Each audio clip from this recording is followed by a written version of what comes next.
Nice to see you, man. What a pleasure. Cheers. Hello, dear. Thank you. This is going to be complicated. I wondered if anyone would come on a beautiful spring day. Thank you. Just a bunch of flowers. I know that you guys are hardcore to come on days such as today. Thank you for coming. Hi, Bernadette. Thank you, dear. Hi. So I have to thank you very much. Thank you very much. Thank you. Thank you very much. And now I'll put them in.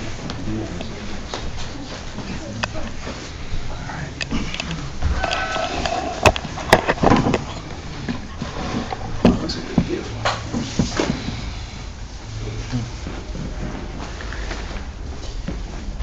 Hydrangeas? Yeah.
Maybe.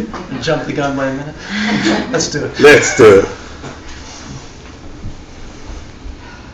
Saji Pukhi Jishin Metokcham Rira Lingshin Indegam Padi Sangye Shindu Miteguargi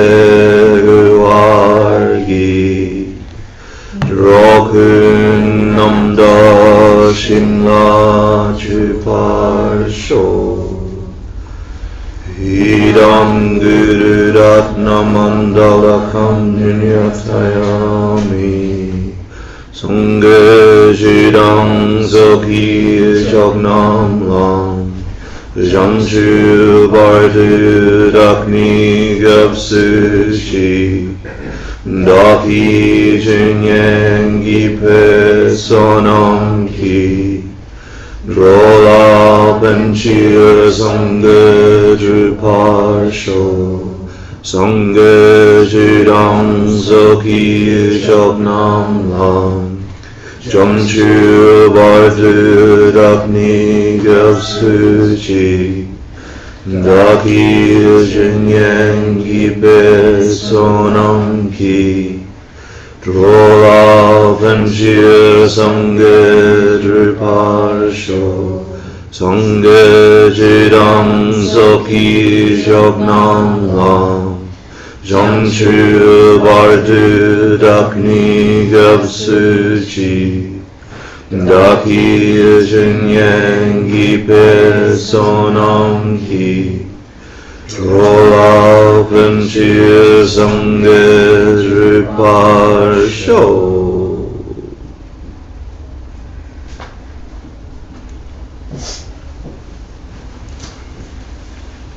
So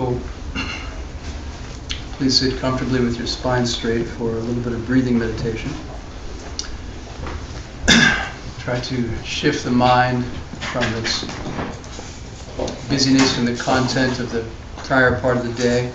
Just simply try to move the mind away from that into a more neutral place so that we can refocus on tonight's topic. So, breathing through the nostrils, focus on the sensation at the tips, and just simply count 7 rounds, beginning with an exhalation.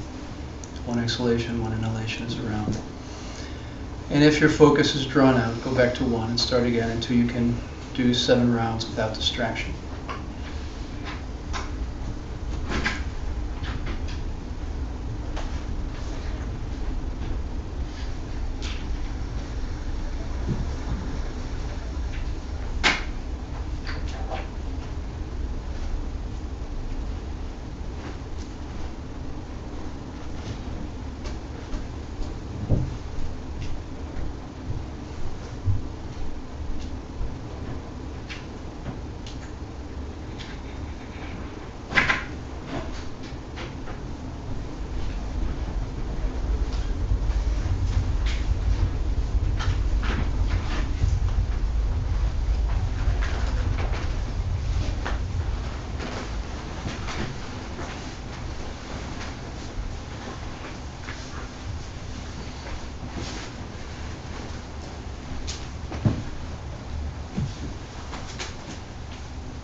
Now bring your awareness to a holy being that you feel closest to.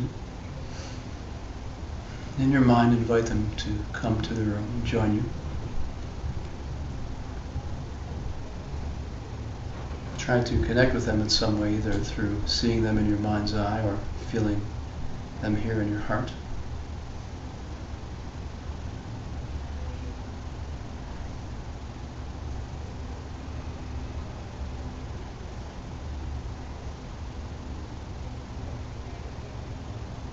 And acknowledge their purity and holiness, sublime state by bowing or prostrating to.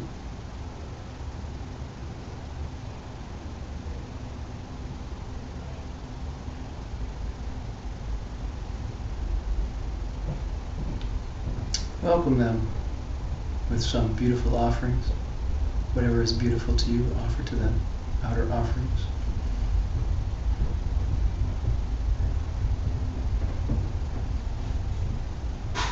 They experience everything blissfully.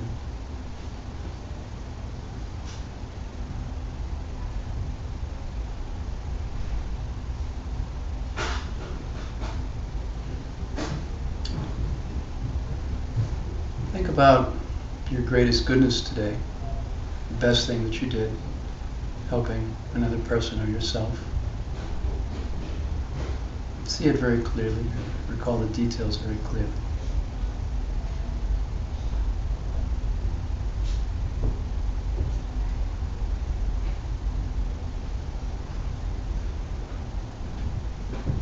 Feel very happy about it. Feel as intensely happy about it as you can.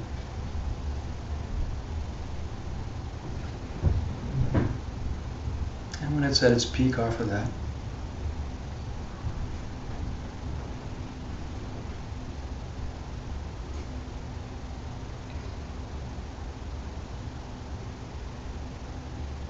Consider your worst behavior of the day, speech or deed or thought. The most negative, harmful thing, and see it clearly in its detail.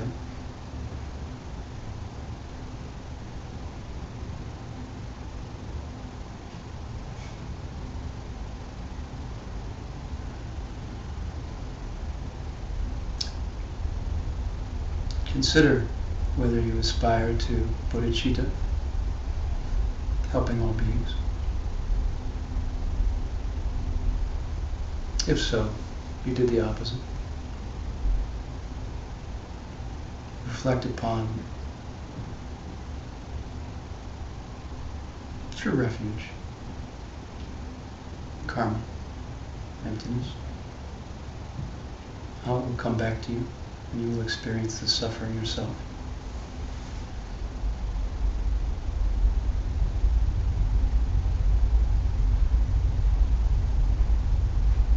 See if there is regret in your heart, if you truly believe it.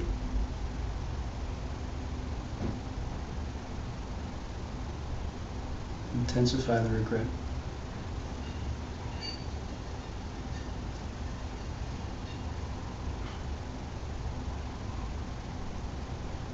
Resolve not to do it again for a specific amount of time that you can manage.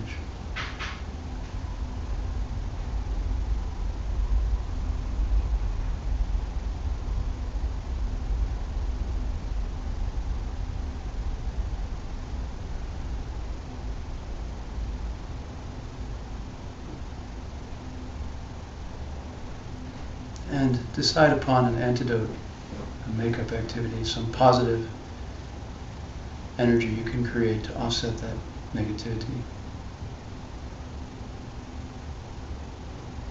Resolve to do it.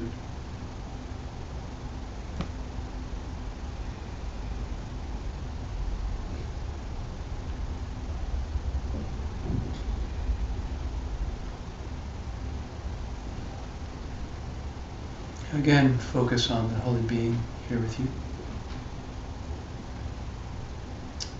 Ask them from your heart to guide you to paradise quickly in this life. Always stay with you.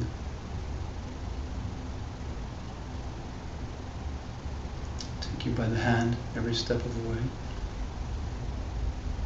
making it as quick and painless as possible.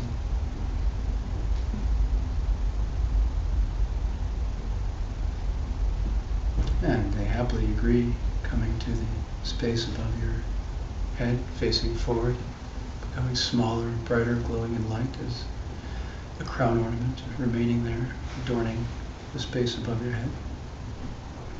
Blessing it.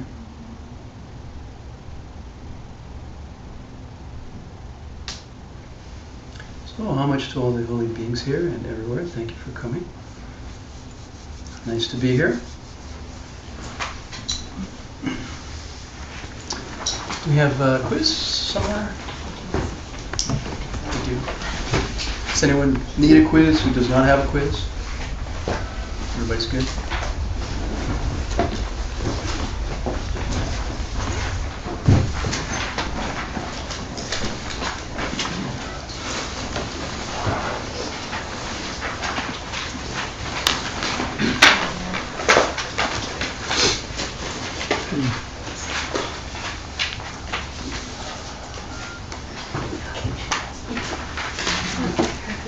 Are there more quizzes? Yeah, they're coming.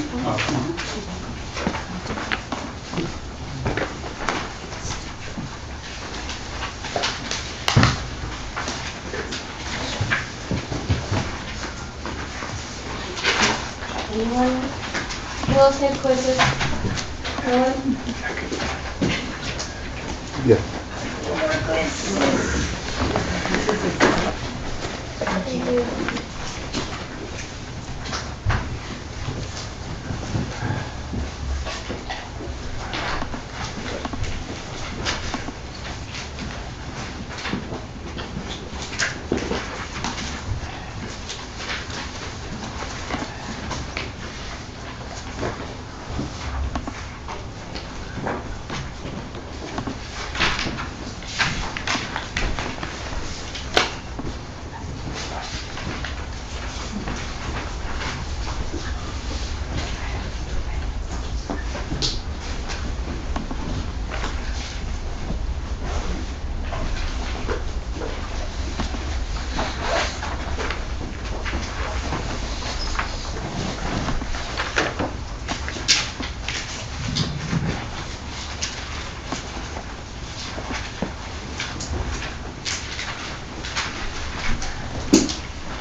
Everybody finished? Yes? No? Yes. I'll take it as a yes. She just sent them to you. Oh, okay.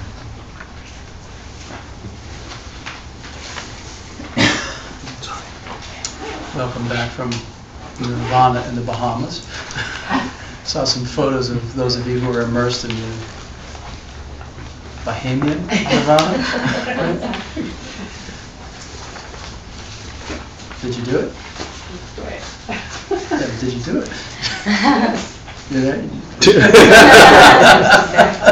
What did we say Nirvana was? Do you remember the definition? It's not tonight's subject, all right? I'm just kidding, all right? So, I hope it was a great time. The pictures look good. It looked like it was a beautiful time with Geshe Michael, Holy Geshe Michael. So, it's been a couple of weeks since the last class, right? We were doing Guide to the Bodhisattva's Way of Life. Well, this is class 4. And Buddhism, like many other things in life, requires preparation to succeed. Master Shantideva and Gyaltsen Jay have begun the text by talking about the need to prepare and the importance of preparation to achieve bodhicitta, to attain true bodhicitta, right? And whether it be meditation, I mean, I think we all know you have to prepare to succeed in meditation, right? You can't just sit down on your cushion and meditate, hope to go deep and get some result. Right? You have to do the preliminaries, you have to warm up. Same thing with bodhicitta. So it's no different than being an athlete, a dancer. You know, if you just walk onto stage and you try to dance without warming up and without stretching, it's not going to work very well. You know, there's a problem, you'll hurt yourself. It just doesn't work very well, right? It's not pretty. So sometimes in Buddhism, the problem that we encounter in achieving our result is that we simply don't try much. You know, not doing the practice is one potential reason for not succeeding. Another potential reason for not succeeding in the practice is not engaging in the preliminaries and not doing the necessary warm-ups. And Master Shantideva emphasizes how important the preliminaries are and how important the warm-ups are to succeed in getting the results and attaining bodhicitta. He talks about preparation is everything, and that they go into a debate. Master Dharmakirti goes into a debate, and it's a kind of a heavy debate at the monasteries where they talk about, look, if you collect all the causes, if you plant the seed, if the seed gets watered, if the seed has sunshine and good soil, is there any force in the universe that can stop it from ripening? Is it possible to stop the seed from ripening when all of the conditions have been collected perfectly and all the causes are in place? And it's no. You know, when a seed is collected, you know, it must bring its result and it must ripen, right? And so the text talks about all these special preparations that are needed and special causes that must be collected to attain real bodhicitta. And that real bodhicitta is really difficult to achieve. And it's impossible to achieve it without collecting the specific special causes required that will ripen into the result. So, and we started talking about that last week, right? If we get all the causes and conditions together, we must get the result. If we don't get the causes and conditions together, we cannot get the result, right? It's pretty straightforward, right? So we've been through some of them already, right? Last week and the week before, we talked about some of the preliminaries, right? One being how to prostrate and the importance of prostrating as a preliminary, right? And you know, according to Master Shantideva, if you don't do it, you can't get bodhicitta. So why is that? Right? I mean, why would prostrating somehow be connected to true bodhicitta, right? So you should try it in the privacy of your own home, you know, alone sometime, because it has an effect and it makes a statement, right? It's not just physical exercise. The point is if one believes in a holy being, and if one believes that a holy being is available, then you're prostrating to them, right? And so it's not this sort of cultural thing or this Tibetan thing where one is sort of just thinking, well, I don't need to do that, it's not my thing, it's not right for me and my culture. It's that we understand that a holy being will be there and is there if we call him, right? And then behaving appropriately towards that holy being. And so if we somehow don't believe that or don't understand that, then there's something off, right, in our practice or in our thoughts. If we prostrate and we have a beautiful practice, it's conceivable that a holy being will in fact appear for real, in a real way in our life, and no longer in a visualized or imagined capacity. So you do it and you collect causes and it produces a result. You can prostrate. Some people just genuflect on their right knee. Some people do half a prostration. Some people go flat out on the ground, all the way down and prostrate. It's whatever you want, whatever you're comfortable with. And you should try it, if not in public, at least in private, in the privacy of your own home, and try to get a sense of it. And it's not just about, bonking your forehead on the floor, right? It's about what you're thinking about, right? It's like, are you thinking about there's a holy being here that I can't see right now? I've called them, I've invited them, and I believe it. And I am acting appropriately.